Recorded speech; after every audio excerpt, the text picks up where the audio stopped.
Hi friends, welcome back to SNS tips. Today's recipe పచ్చి టమాటాలతోని ఈజీగా చేసుకునే టమాటా చట్నీ.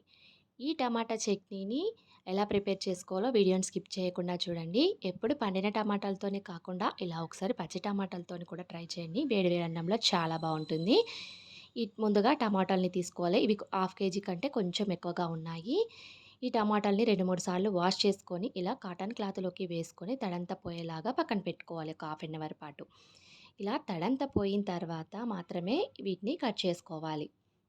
ఇలా టమాటాకు ముందు ఉన్న భాగం ఉంటుంది గదా! దాన్ని కట్ చేసుకొని పక్కన పడేసేయాలి. దీన్ని కర్రీలో కానీ, చట్నీలో కానీ వేటిలో కూడా వీటిని వేసి ప్రిపేర్ చేసుకోకూడదు. హెల్త్‌కు అంత మంచిది కాదు. ఈ విధంగా టమాటాల్ని సన్నగా కట్ చేసుకోవాలి. లేదా వీడియోలో చూపిస్తున్నట్టుగా ఇలా కూడా ముక్కల్లాగా కూడా కట్ చేసుకోవచ్చు. లేదా ఇంకా చిన్న పీసెస్ లాగా కూడా కట్ చేసుకోకు. మీకు నచ్చిన షేప్‌లో నచ్చిన విధంగా కట్ చేసుకొని ఇలా ఒక బౌల్‌లోకి వేసుకొని పక్కన పెట్టుకోవాలి. చూసారు కదా! వీటన్నిటిని తీసివేసేయాలి. ఇప్పుడు ఇందులోకి కావాల్సిన మసాలాని ప్రిపేర్ చేసుకుందాం. స్టవ్ పైన కడాయిని పెట్టుకొని అందులోకి 3 స్పూన్ల వరకు ధనియాలను వేసుకోవాలి. అలాగే 1 స్పూన్ వరకు మెంతులను కూడా వేసుకొని లో ఫ్లేమ్‌లో పెట్టుకొని కొంచెం దోరగా ఫ్రై అయ్యేంత వరకు ఫ్రై చేసుకోవాలి. తర్వాత ఇందులోకి 1 స్పూన్ వరకు జీలకర్రను, 1 స్పూన్ వరకు ఆవాలను వేసుకోవాలి. ఇలా వేసుకొని లో ఫ్లేమ్‌లో మాత్రమే కలుపుకుంటూ ఫ్రై చేసుకోవాలి. ఇవి త్వరగా వేగిపోతాయి కదా! ఆవాలు, జీలకర్ర అనేటివి. వీడియోలో చూపిస్తున్న విధంగా ఈ విధంగా దోరగా ఫ్రై అయిన తర్వాత స్టవ్ ఆఫ్ చేసుకోవాలి. స్టవ్ ఆఫ్ చేసిన తర్వాత కూడా మధ్య మధ్యలో ఇలా ఒక 2 మినిట్స్ వరకు కలుపుకోవాలి. లేదంటే ఇవి మాడిపోతాయి. ఇప్పుడు వీటిని పూర్తిగా చల్లారనివ్వాలి. ఇలా చల్లారిన తర్వాత మాత్రమే ఇలా మిక్సీ జార్‌లోకి వేసుకోవాలి. ఈ విధంగా వేసుకున్న తర్వాత మూత పెట్టుకొని మెత్తని పొడిలాగా మిక్సీ పట్టుకోవాలి. ఇలా వీడియోలో చూపిస్తున్నట్టుగా మెత్తని పొడిలాగా మిక్సీ పట్టుకొని దీన్ని పక్కన పెట్టుకోవాలి. ఇప్పుడు ఇందులోకి కావాల్సిన ఇంగ్రీడియెంట్స్ చూద్దాం.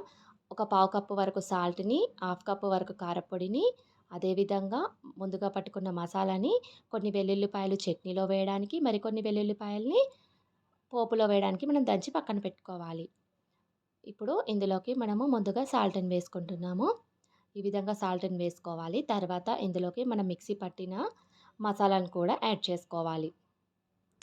అలాగే కారప్పొడిని కూడా వేసేసుకోవాలి. ముందుగా పొట్టు తీసిన వెల్లుల్లిపాయల్ని వేసుకోవాలి. ఒకవేళ కావాలనుకుంటే మీరు ఎక్కువ కూడా వేసుకోవచ్చు. అలాగే పావు స్పూన్ వరకు పసుపును కూడా యాడ్ చేసుకోవాలి. ఇలా వీటన్నిటిని వేసుకొని బాగా మిక్స్ చేసుకోవాలి. ఈ ముక్కలకి ఉప్పు, కారం, మసాలా, పసుపు అనేది పట్టేలాగా మంచిగా కలుపుకోవాలి. చూసారు కదా! వీడియోలో చూపిస్తున్నట్టుగా ఈ విధంగా బాగా మిక్స్ చేసుకున్న తర్వాత మూత పెట్టుకొని ఒక హాఫ్ అన్ అవర్ పాటు పక్కన పెట్టుకోవాలి. ఈలోగా మనము వెల్లుల్లిపాయలు ఉన్నాయి కదా! వీటిని మిక్సీలో కానీ లేదా రోట్లో కానీ దంచుకొని పక్కన పెట్టుకోవాలి. అలాగే పోపును కూడా ప్రిపేర్ చేసుకొని చల్లారనివ్వాలి. ముందుగా కడాయిని పెట్టుకొని అందులోకి ఒక కప్పు వరకు పల్లి నూనెని వేసుకోవాలి. పల్లి నూనె వేసుకుంటేనే చట్నీకి టేస్ట్ అనేది బావుంటుంది. ఈ విధంగా వేసుకొని కాగిన తర్వాత 1 ½ స్పూన్ వరకు ఆవాలను, 1 స్పూన్ వరకు జీలకర్రని, అలాగే ఒక చిటికెడు మెంతుల్ని వేసుకోవాలి. ఇవి చిటపటమన్న తర్వాత ఇందులోకి ఒక 4, 5 ఎండుమిరపకాయలను కట్ చేసి వేసుకోవాలి. అలాగే హాఫ్ స్పూన్ వరకు ఇంగువ పౌడర్‌ని వేసుకొని బాగా మిక్స్ చేసుకోవాలి. తర్వాత ఇందులోకి ఒక పావు స్పూన్ వరకు పసుపును కూడా యాడ్ చేసుకొని బాగా మిక్స్ చేసుకొని స్టవ్ ఆఫ్ చేసుకోవాలి. ఇలా స్టవ్ ఆఫ్ చేసిన తర్వాత మాత్రమే ఇందులోకి మనం దంచిన వెల్లుల్లిపాయల్ని యాడ్ చేసుకోవాలి. ఈ విధంగా వేసుకొని బాగా మిక్స్ చేసుకోవాలి. ఒకవేళ మనము స్టవ్ వేడి మీద ఉండంగా వేసుకుంటే అవి మాడిపోయి చట్నీ అనేది అంత బాగుండదు. ఈ విధంగా వేసిన తర్వాత పూర్తిగా చల్లారనివ్వాలి. ఇలా చల్లారిన తర్వాత చూసారు కదా! హాఫ్ అన్ అవర్ పాటు నానిన చట్నీలోకి ఇలా నీళ్ళనేటివి ఊరింది. ఇప్పుడు దీన్ని బాగా మిక్స్ చేసుకోవాలి. ఇలా మిక్స్ చేసుకొని ఈ చల్లారిన పోపుని ఇందులోకి యాడ్ చేసుకోవాలి. ఇలా యాడ్ చేసుకున్న తర్వాత దీన్ని బాగా మిక్స్ చేసుకోవాలి. మిక్స్ చేసుకున్న తర్వాత ఒకసారి టేస్ట్ చూసుకొని ఒకవేళ సాల్ట్ కనుక తక్కువగా ఉంటే యాడ్ చేసుకోవాలి.